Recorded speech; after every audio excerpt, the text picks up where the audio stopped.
one of the things psychologists have done for the last 20 years, especially the social psychologists, is push this idea of self-esteem. You should feel good about yourself. And I think, why would you tell someone 20 that? It's like, you should feel good about who you are. It's like, no, you shouldn't. Why should you feel good about who you are? It's like, you should feel good about who you could be.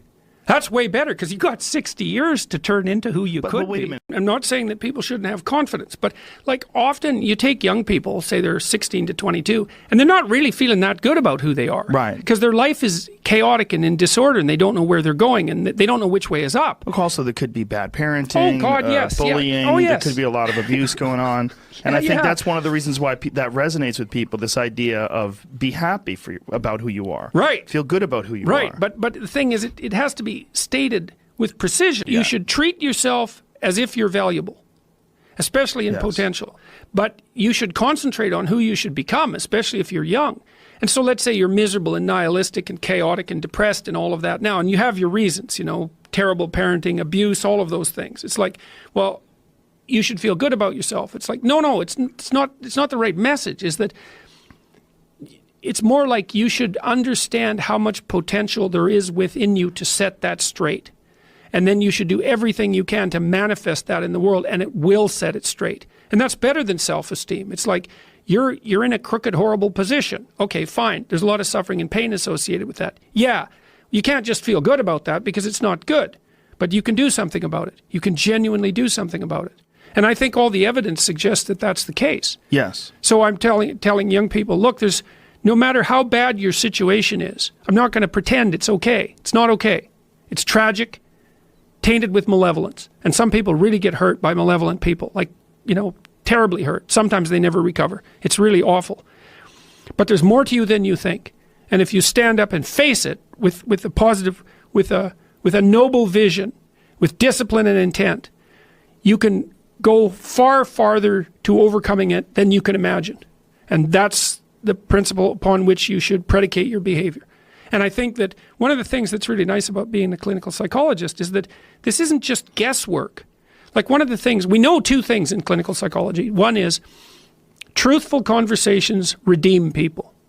Because if you come to a clinical psychologist whose worth is salt, you have a truthful conversation.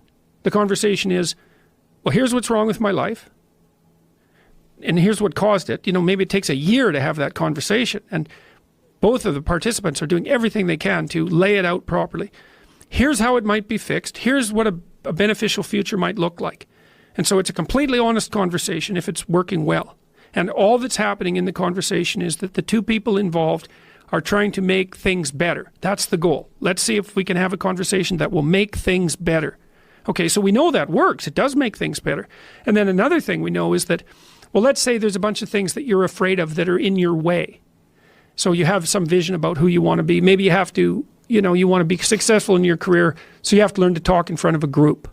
It's like, okay, well, you're afraid of that. It's like, no wonder, you don't want to be humiliated. So, okay, so what do we do about that?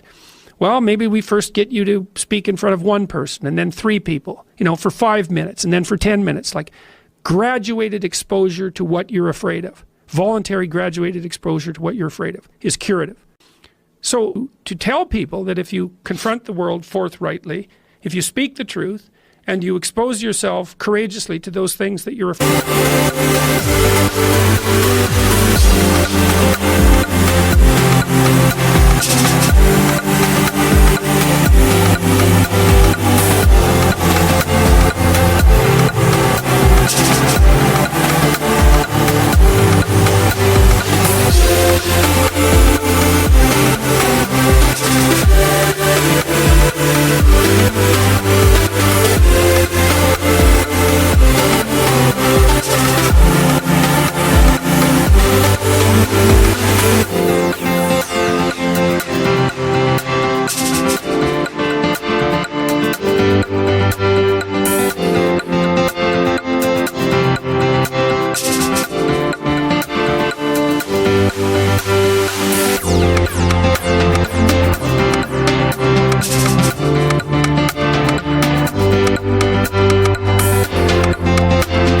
of, that your life will improve, and so will the life of people around you.